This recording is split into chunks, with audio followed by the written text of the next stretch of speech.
Sari blouse එක මහ ගන්න සූදානම් වෙමු.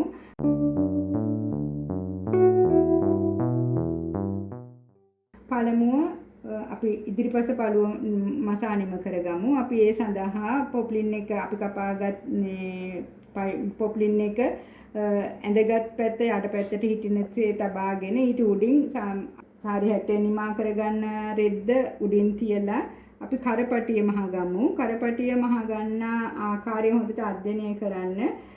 අපේ සාරි බ්ලවුස් එක මහල ඉවර වෙනකොට අපිට අතේ මහන්න ඉතුරු වෙන්නේ හක් ටික විතරයි. සියල්ලම මැෂින් එකේ මහල ඉවර වෙන්නේ. ඒ නිසා ඒ හොඳට බලා ගන්න.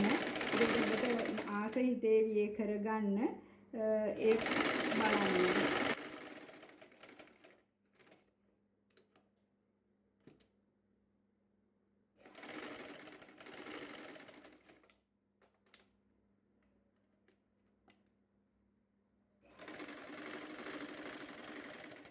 අපි හැමතිස්සෙම නූල් කපන්නේ නැතුව මෙහෙමකට මෙහෙමක් බද්ධ වෙන ආකාරයට ගෙනියන්න. එතකොට අපි මහල ඉවර වෙනකොට අපිට විශේෂයෙන් නූල් කපා ඉවත් කරන්න සිද්ධ වෙන්නේ නැහැ. ඒ වගේම නූල් එල්ලෙන්නේ නැහැ. අමතක වීමකින්වත් අතේ අපිට කපන්න බැරි වුණොත් නූල් එල්ලීම සිද්ධ වෙන්නේ නැහැ. ලස්සනනුත් වාසියක් සිද්ධ වෙනවා. මම මේ කරපටි දෙක අල්ලගත්තා. ඊට පස්සේ මම සීට් හාට් කරක් දාපු නිසා මේ මුල්ල මැහුම කැපෙන්නේ නැති ආකාරයට මැහුම ගාවට යන්න අපි ඒ කට් එකක් දමා ගන්න ඕන. මොකද අනිත් පැත්තේ හැරිවුවට පස්සේ ගොටු ගහන්නේ නැති වෙන්න. ඊට පස්සේ මම රෙද්දත් ඒ කියන්නේ මේ පට දෙකත් ලයිනින් එකත් හැටේ උඩ පටත් එක පැත්තකටත් අල්ලගත්ත කරපටි එක පැත්තකටත් හිටිනසේ ඇදලා තියාගත්තා. ඒ කරපටිය පැත්තෙන් දශමයකින් විතර මැස්ම උඩින් මම ආපහු නැවත මැස්ම ගහනවා. ඔබලාට වෙනස පේන ඕන නිසා තමයි මම පාට දෙකකින් රෙදි අරගෙන තියෙන්නේ. නැත්නම් අපි එක පාටින්ම තමයි සාරි හැටේ මහ ගන්න රෙද්ද පාටින්ම තමයි ලයිනින් එක තෝරගන්නත් ඕන. මම මේ ඔයාලට ඒක තේරෙන්න ඕන නිසා තමයි මේ ආකාරයට ඒ කළා තියෙන්නේ.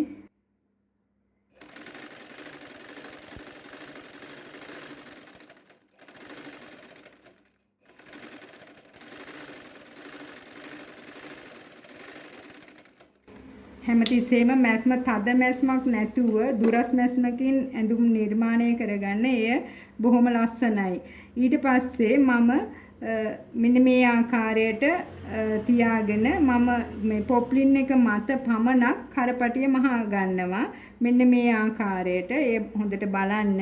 ඊට පස්සේ මම මේ මැස්ම වැයෙන විදියට දෙකට නමල ඉවර වෙලා මේ පොප්ලින් එක මතට හොඳට ඇදලා තබාගෙන මහගෙන යනවා.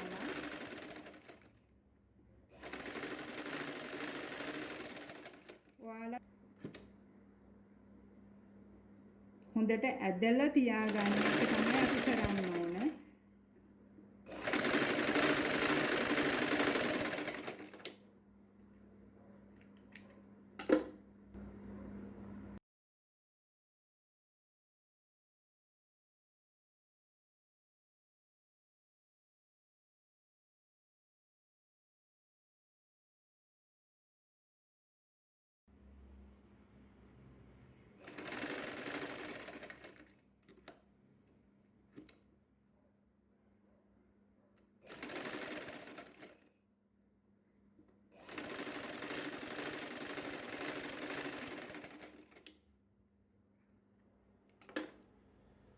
දැන් බලන්න මේ ඉදිරිපස පළුවේ උඩ කොටස එය මසා නිම කරා මේ විදියට තියෙනවා.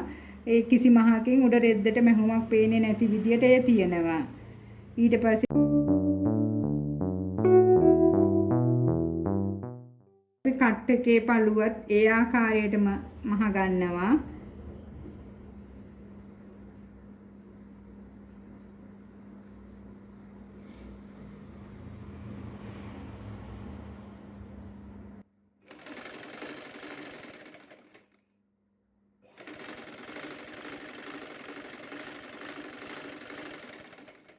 මේකට ස්ටිප් එකක් දැම්මපු තවත් පටක් ස්ටිප් එකක් අයන් කරලා තවත් පටක් තියාගන්න පුළුවන්. මම ඔයාලට මේ පළවෙනි වීඩියෝ එකේ නිසා පට දෙක විතරක් කියලා පෙන්නනවා. ඊළඟ සම්පූර්ණයෙන්ම පළුවට දාන්න නැතුව කුඩා කොටසකට විතරක් ඒ දමන්න.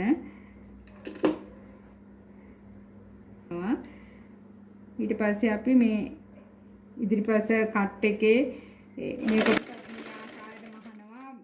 අනිත් පස කොටසත් ඒ ආකාරයටම ඔබලා මහන්න.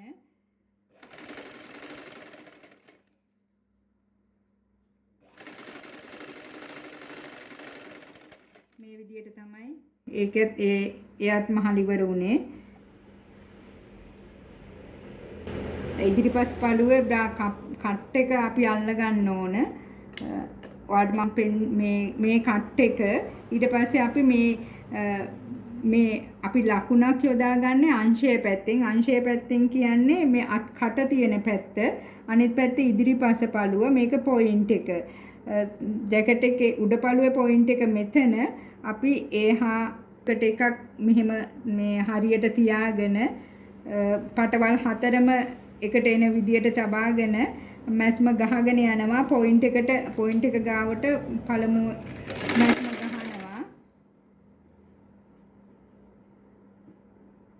අපිට මේ පොයින්ට් එකට මේ පොයින්ට් එක එන්නේ නැත්නම් යට රෙද්දෙන් අදින්නේ නැතුව උඩ රෙද්ද පොඩ්ඩක් අතින් පොඩි ඇදීමක් ඇදගෙන එන්න පුළුවන්. එහෙම ඇවිල්ලා හැමතිස්සෙම මේ ලයිනින් එකත් මේ ලයිනින් එකත් ඒ ඔක්කොම පට හතරම තියෙනවද කියලා බලන්න ඕන. ඊට පස්සේ මේ ලක්ෂයට මෙතන මේ උඩ කෑලේ ලක්ෂයට මේ ලක්ෂය එන්න ඕන. ඒ වෙලාවට අපි යට පළුවෙන් පොඩ්ඩක් අතින් ඇදගෙන උඩ පළුව තියලා මහන්න ඕන. මෙන්න මේ ආකාරයක ඒ කියන්නේ අඟල් භාගයක මැහුම් ආසියක් එක්කලා මහන්න ඕන. ඊට පස්සේ අපි කට් එක මහගමු. කට් එකේ ලයිනින් එක මේක. මේ ලයිනින් එක ගාවට ඒක එන්න ඕන මේ ආකාරයට. එයත් අඟල් භාගයක මැහුම් වාසි මත මහන්න ඕන.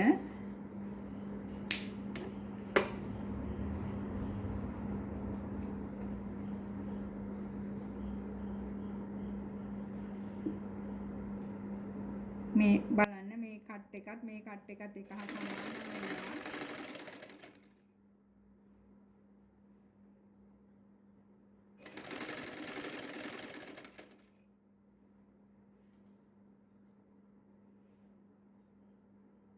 ඉන්පසු මේ ලක්ෂයත් අපිට එනවා.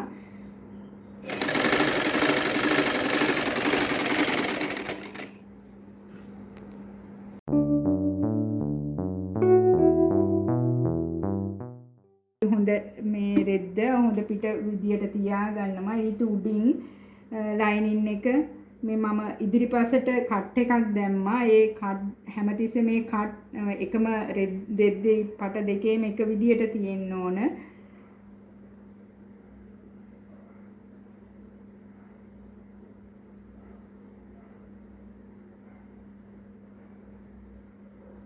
මේ විදියට තියාගෙන මම මැහුම් වාසියට අඟල් භාගයක් තිබ්බා ලයිනින් එකේ.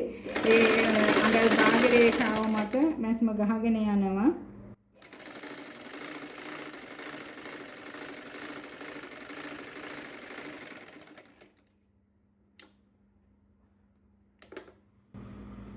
එයත් උඩ පළුව සූදානම් කරගත් ආකාරයට මෙහෙම මැස්ම බැහැෙන විදියට දෙකට නමල ඉවර වෙලා ඊට පස්සේ ලයිනින් එක මත මැස්ම ගහනවා.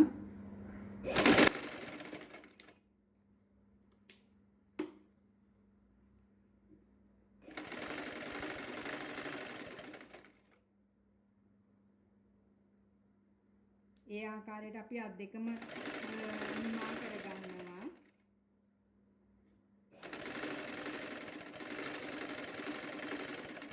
ඊට පස්සුව අපි අත ඉවරයක් කරගන්නවා. අපි ලකුණු කරගත්ත ලක්ෂ දෙක මේ එකට තියෙන්න අතේ කඳේ අග ලක්ෂයත්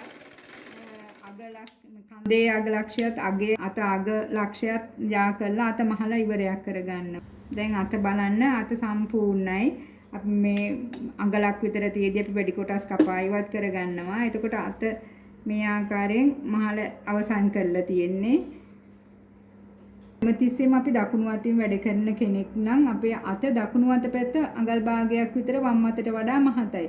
වම් අත වැඩ කරන කෙනෙක් නම් අනිවාර්යයෙන්ම දකුණු අත වම් අත මහතයි. අපි අපි ඇඳුම් නිර්මාණය කිරීමේදී ඒ නිසා වම් අත මහන වෙලාවට අඟල් භාගයක් විතර පුංචි කරලා මහන්නේ.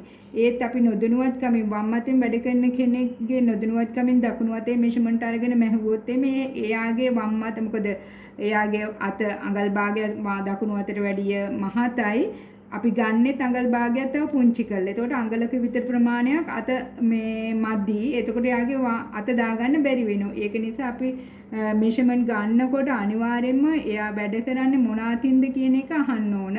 ඒ මත තමයි අපි මෙෂර්මන්ට් එක ගන්න. එතකොට අපි වම් අතේ තමයි මෙෂර්මන්ට් ගන්නෙ. මම ඩමියකින් මෙෂර්මන්ට් ගත්ත නිසා මම අත් දෙකම එකම තරමට මහ ගන්නවා. නැත්නම් මම මහන්න ඕනේ යා දකුණු අතින් වැඩ කරන කෙනෙක් නම් වම් අත අඟල් මේ ඒ කියන්නේ මැස්ම අපි ලකුණු කරගත් එකට වැඩිය අඟල් කාලක් විතර මෙහායින් තමයි මහ ගන්න ඕනේ. මම දැන් ඒ ලක්ෂ හරහාම මහ ගන්නවා. ඊපස්සේ අපි පිටිපස පළුව බලමු. පිටිපස්ස පළුවේ අපි කරවාටිය මැදින් කැපෙන ආකාරයට තමයි අරගත්තේ. ඒ අපි මැදින් ඉස්සෙල්ලා මූට්ටු කරගන්න ඕන.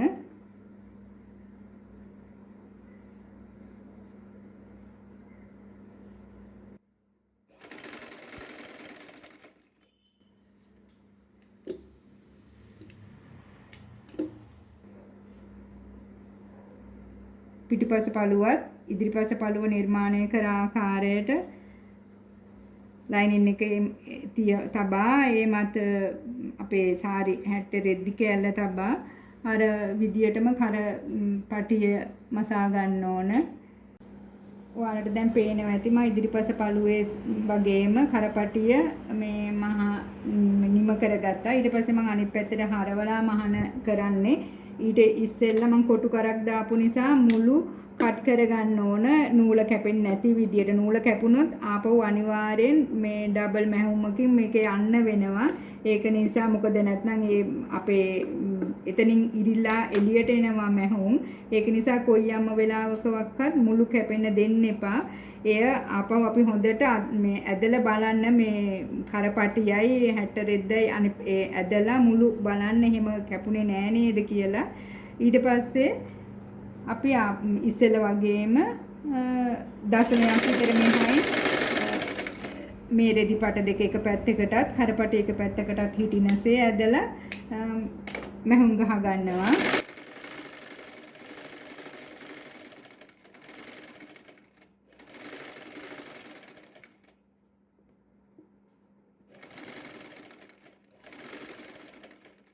හැමතිස්සෙම මැහුම ගහනකොට මේ අපේ මැහුම් ගහපු අඟල් භාගයේ ඒ ඉඩ ප්‍රමාණය එළියට තියෙන්න ඕන.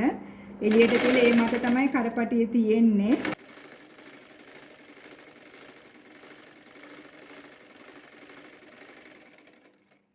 ඊට පස්සේ අපි පෙර වගේම රෙදි දෙපැත්තට දමලා කරපටිය ලයිනින් එක මත මහ ගන්නවා.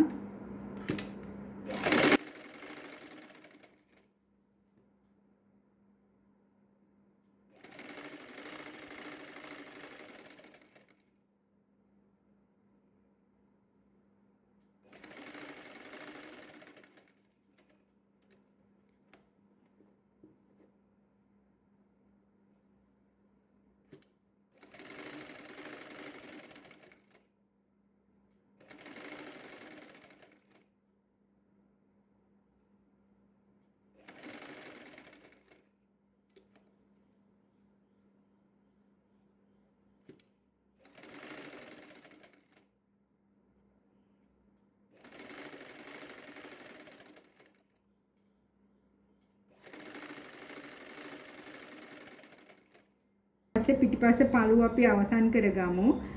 යට වාටියත් මහගමු. මම මේ ආකාරයෙන්ම තියලා මම බලනවා ලයිනින් එකයි රෙද්දයි එක හා සමානයි. ඊට පස්සේ මම හොදට ඒ ඇදලා මේ ආකාරයෙන් පළුව හදා ගන්නවා. හදාගෙන ඉවර වෙලා මම අඟල් භාගයක් ලයිනින් එකේ සිට මේ අඟලක් අපි ලකුණු කරගත්තා. ඒ ලක්ෂ හරහා මම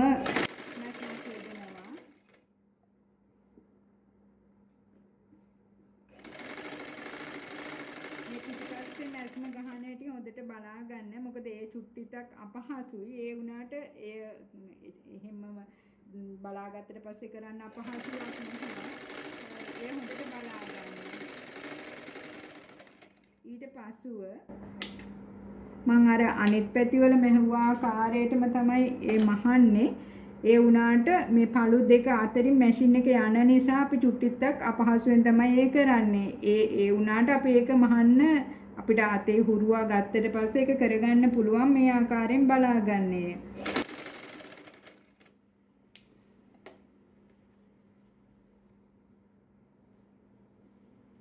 අපේ හොඳ පිට පළුව අහු වෙන්නේ නැති වෙන්න මේ ලයිනින් එකත් අහු වෙන්නේ නැති වෙන විදියට අඟල් 6ක විතර අපිට දුරක් හරියට හදාගෙන යන්න පුළුවන්. අපි මේ ආකාරයෙන් හදාගෙන ඉන්නවා. ආපහු තව අඟල් 6ක් විතර අපි හදා ගන්නවා. එහෙම ටිකෙන් ටික තමයි අපිට මේක මහන්න වෙන්නේ. අපි ඒ ආකාරයෙන් මහමු. එතකොට රෙද්ද වටේට තමයි මැහුම යන්නේ. මේ මැෂින් එක අපේ මැහුම ඇතුලේ තමයි තියෙන්නේ.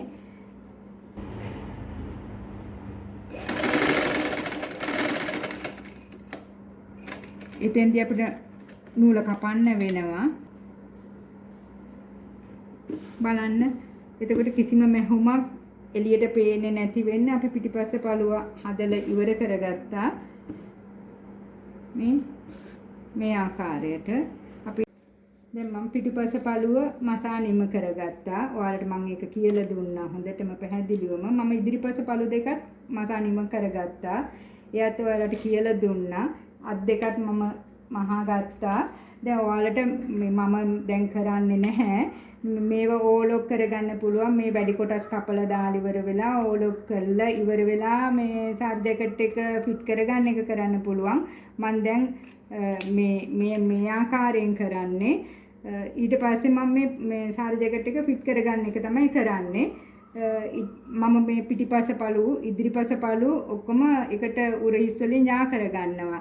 හැමතිස්සෙම සාර්ජකට් එකේ මැද හක්පටිය මැදට සිටිනසේ උරහිසට මෙහෙම තියාගෙන පිටිපස්ස උරහිසේ කියන්නේ ලයිනින් එක නෙවෙයි අනිත් පැත්ත සාරිය රෙද්ද පැත්තට මේ ඉදිරිපස්ස උරහිසේ පළු දෙකම එකට හිටිනසේ තියලා ඉවර වෙලා මේ ආකාරයට තියලා අපි ලයිනින් ඒ කියන්නේ කරපටියත් අල්ලපු එක ලයිනින් එක පැත්තේ තියෙන්නේ.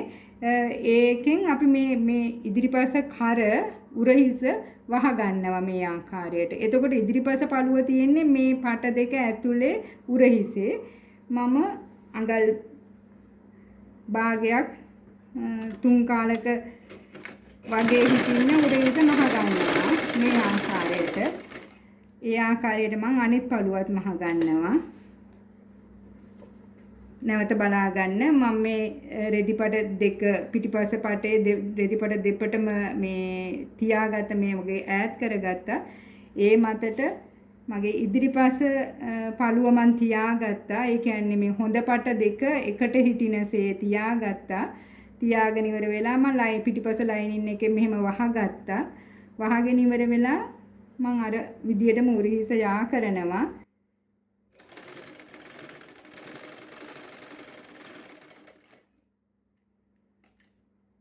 මේ බලන්න ඊට පස්සේ මම මේ ඇදලා ගන්නකොට මේ ආකාරයෙන් උරහිස මේ ඉදිරි උරහිස පිටිපස්ස උරහිස යා වෙලා තියෙනවා. මෙහොම ඇතුලේ තියෙන්නේ. ඒ ආකාරයට මේ මහ ගත්තේ. ඊට පස්සේ මම අංශය මහ ගන්නවා. ඉනේ ඉඳලා තමයි අංශය මහන්න පටන් ගන්නෙ. ඉදිරිපස්ස අපි ලකුණු කරගත්ත ලකුණු තියෙනවා. ඒ ලකුණත් ඉනේ පිටුපස ඉනේ ඒ ලකුණත් දෙක එකට තියලා මේ ආකාරයෙන් මෙහෙම තියලා ඉවර වෙලා මම මහන්න පටන් ගන්නෙ. හැම වෙලෙම පිටුපස පළුවෙන් ඇදලත් ඉදිරිපස පළුව බුරුලියට තියලත්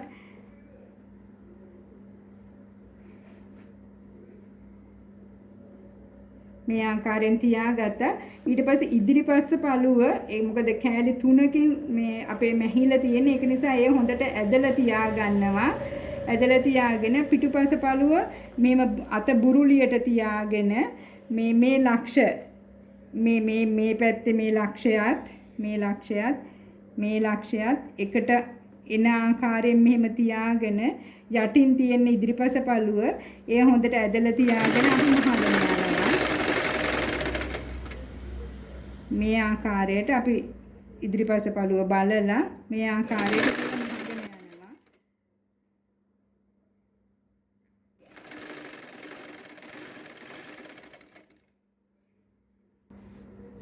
ඒ වගේ අපි අනිත් පැත්තත් මහනවා. මේ අංශ දෙක මූට්ටු කිරීම මම කරන්නේ.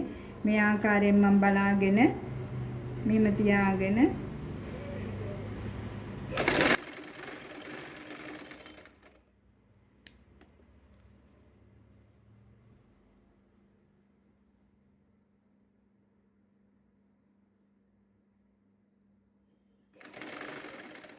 යට පළුවෙන් පිටිපස පළුව හොඳට ඇදගෙන ඉදිරිපස පළුව බුරුලියට තියාගෙන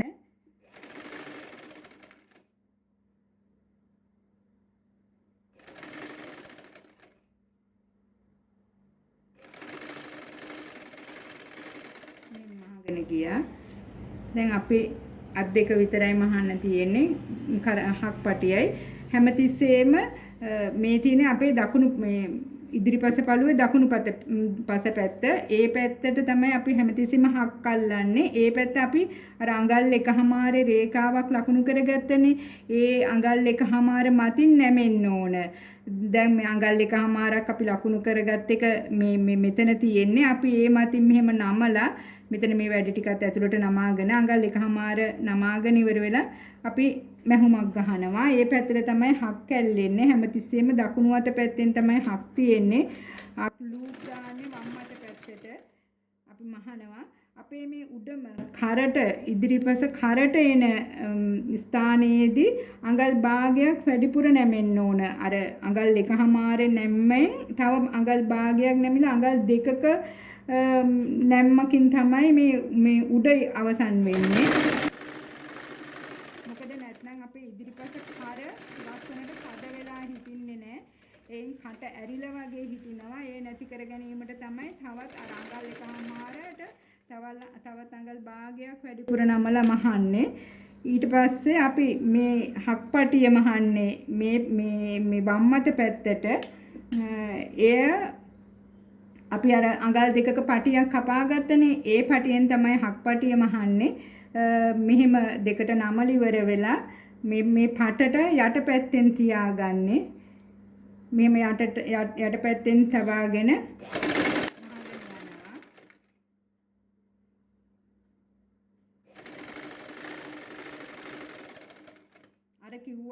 ඉස්සෙල්ල කිව්ව ආකාරයටම උඩදි මහනකොට අඟල් භාගයක් මෙහෙම ඇදීමේදීම ඒ අඟල් භාගයේ එනවා ඇදලා මහන්න. එතකොට ඒ ඇලවිලා මැහෙනවා. දැන් මේ බලන්න මගේ අඟල් භාග ප්‍රමාණයට තමයි මේ වැඩිපුර ටික මං අර ගත්ත කපා ඉවත් කරන්න. මේ නිල් පාටින් තියෙන අඟල් භාග ප්‍රමාණය ඒ අඟල් භාග මේ ප්‍රමාණය තමයි මැහුනේ. දැන් අර ලකුණු කරගත්ත අඟල් එකමාරයේ මේ රේඛාව තියෙන්නේ. ඒ පැත්තට නැමිලා එනකොට මේ එනකොට හක් ටික ඇල්ලෙන්නේ මේ අඟල් එකමාරයේ රේඛාව මත තමයි මගේ ලූප් ටික වැටෙන්නේ. බලා ගන්න මේ පැත්තේදී ඒ පේනවා මේ අඟල් එකමාරෙන් මම ලකුණු කරගත්ත එක අඟල් භාගයකින් මම මැහුම ඇතුළට ගියා. මේ ඉතිරි ඌ ටික මේ ටිකේදී තමයි හොඳ පැත්තේදී මගේ ලූප් ටික වැටෙන්නේ.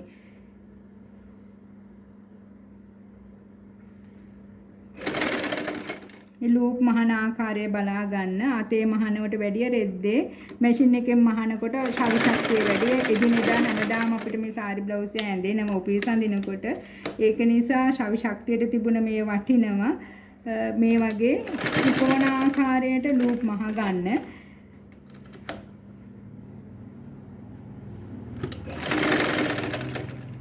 යට කොටසට කට් එකට හක් 3ක් වැටුණා නම් තමයි ඇති. හක් ගොඩක් අපි දාන්න ඕනේ. හක් 6ක් 7කින් අපිට 61 නිමාව අවසන් කරගන්න පුළුවන්. හැබැයි අවශ්‍ය ස්ථාන වලට අනිවාර්යෙන් හක් ටික වැටෙන්න ඕන. ඉනේ අග කොටසට කට් එකට ඩාට් එකට උඩට ඒ ටිකට වැටෙන්න ඕන. අර බඩ ටික විවර වෙන නිසා යට කොටසෙදිත් අපි තව හක් දෙකක් වැඩිපුර අල්ලනවා. ඒ හක් දෙක තමයි මේ. නැත්නම් මෙතන හක් එකත් මෙතන හක් එකත් මෙතන හක් එකත් මේ හක් එකත් අනිවාර්යයි.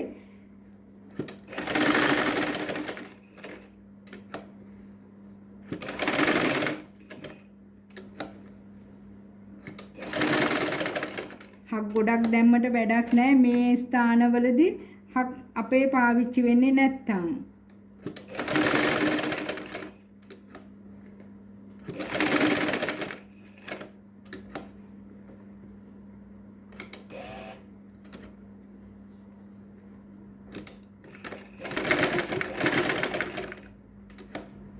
මෙතන බලා ගන්න මහන හැටි භාගයක් විතර භාගයක් 3 කාලක් විතර එළියට තියවිල කපා ගන්න.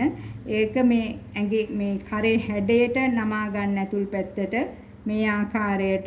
ඊට පස්සේ වැඩි කොටස මේ ආකාරයට ඇතුළට නමා ගන්න. මෙන්න මේ ආකාරයට. එයත් අර ත්‍රිකෝණයක් වගේ ලූප් එකක් මහ ගන්න. දෙක තුනක් දමලා ඒ අවසන් කරගන්න. මම දැන් සාරි ජැකට් එකේ අත් දෙක අල්ල ගන්න තමයි හදන්නේ. මම මේ ඔයාලට පේනවා ඇති මේ මම සටහන් කරගත්ත සටහන් මේ ලකුණු දිගේ තමයි මගේ මැස්මෝල් වැදිලා තියෙන්නේ. හැමතිස්සෙම අපේ මේ පිටිපස්සේ මේ පිටිපස්ස අත්කට ඉදිරිපස අත්කටට වැඩිය අඟල් භාගයක් විතර වැඩි වෙන්න ඕන. ඒ අපිට බලා ගන්න පුළුවන්. මෙන්න මේ ආකාරයෙන් නැමුවම අපිට පේනවා මේ අත්කට ඇදලා ගත්තත් මේ පිටිපස්ස අත්කට මේ ඉදිරියට ඇවිත් තියෙනවනේ. අන්න ඒ ආකාරයෙන් වෙන්න ඕන. මොකද එතකොට තමයි අපිට නිවැරදි උරහිසට අත එන්නේ. දැන් මම අත්කට මේ අත්කටට මේ යා කරනවා.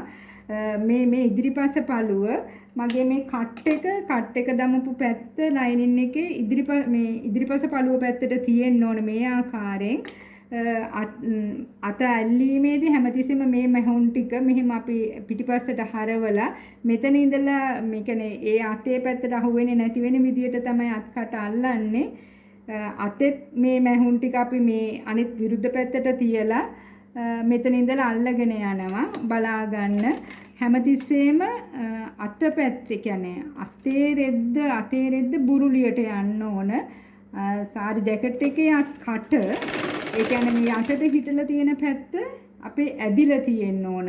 අදිනව කියලා ගොඩාක් අදිනව නෙමෙයි. අපි ඒ චුට්ටිතක් ඇදීමෙන් තමයි අත තියාගන්නේ. මේ අත මේක හැමතිස්සෙම බුරුලියට තමයි තියාගන්නේ. ඊට පස්සේ අපිට මධ්‍ය ලක්ෂ දෙක. දැන් මෙතන අපි අතේ මධ්‍ය ලක්ෂය දාලා තියෙන්නේ. උඩ පොයින්ට් එක උඩ එක දාලා තියෙන්නේ. මේ මෙතන උරහිසේ ලක්ෂය මෙතන.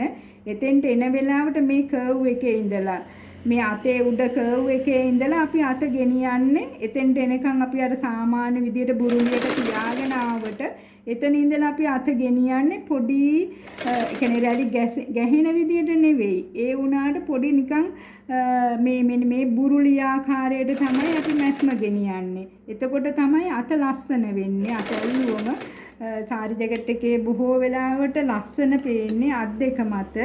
අත් දෙකත් පිටුපස කරත් මත. ඒක නිසා මේවා නිවැරදිවම අධ්‍යයනය කරන්න ඕනම අතක් අල්ලනකොට මේ ආකාරයෙන් අල්ලන්න පුරුදු වෙන්න. අර ගවුමේ වගේ අපි කිහිල්ලේ ඉඳලම අත අල්ලගෙන යන්නේ නැහැ සාරි ජැකට් එකට. සාරි ජැකට් එකට අල්ලගෙන යන්නේ අත් කට වටේට. දැන් මේ බලන්න මගේ අත නිවැරදිව ආපු නිසා මේ අතේ එකත් මේ ඔක්කොම මේ මැහුම් මේ හතරම රෙදි එක හා සමානව තියෙනවා. මැහුම් දෙකක් ගහලා අවසන් කරගන්නවා. දැන් මේ බලන්න මේ සියල්ල මගේ මේ මැහුම් මත ඇවිල්ලා තියෙනවා. අත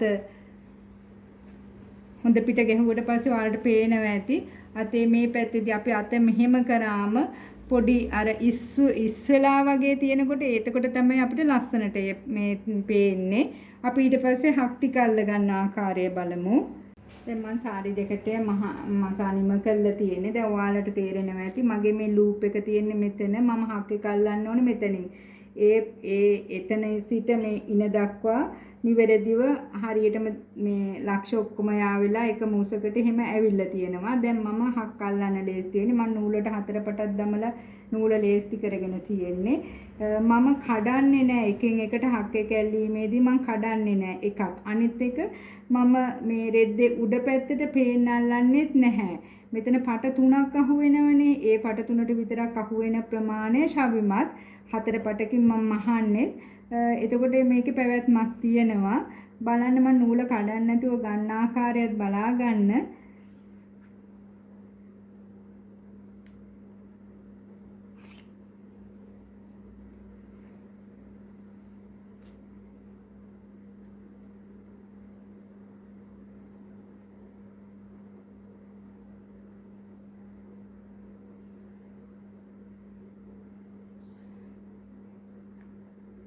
දැන් මං හක කැල්ලු අල්ලගත්තා. මං ආපහු ඉන්දිකාට මෙම හොඳ පිටපැත්තට අහු වෙන්නෙත් නැති වෙන්න ඉන්දිකාට මේ නැම්ම අස්සෙන් මෙහෙම අතරින්මම ගෙනියනවා ඊළඟ ලක්ෂය දක්වා.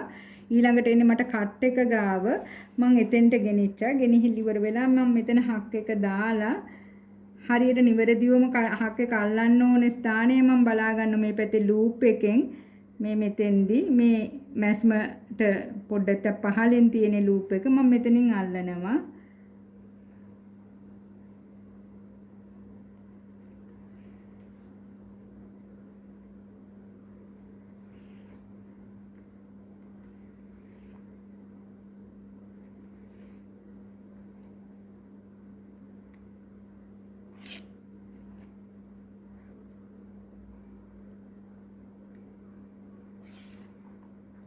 මේ අප මේ මෙෂර්මන්ට් ගත්ත අපි විසින් මෙෂර්මන්ට් ගත්ත මසානිම කරගත්ත සාරි බ්ලවුසය හැම විටම සාරි බ්ලවුස් එකක් ඇඳීමේදීත් අපි දත යුතු කරුණු තියෙනවා. අපි අග සිට උඩට හක් දාගෙන යන්නේ නැහැ. උඩ හක් එක දමලා ඊට පස්සේ පොයින්ට් එක අපි බ්‍රා එක උස්සලා මේ පොයින්ට් එකට අපි දෙවෙනි හක් එක දාන්නට ඉස්සෙල්ලා පොයින්ට් එක උස්සලා මේ කට් එකට හදා ගන්න ඕනේ. ඊට පස්සේ අපි හක් ටික දාගෙන යන්න ඕනේ. අපි පිටිපස්ස පළුව හොඳට පහතට ඇදලා ඉවර වෙලා තමයි අපි හක් ටික දාන්නේ. අට හක් එකට එනකොට අපි පිටිපස්සත් පළුවත් හොඳට ඇදලා අත මේ දාන්න ඕනේ.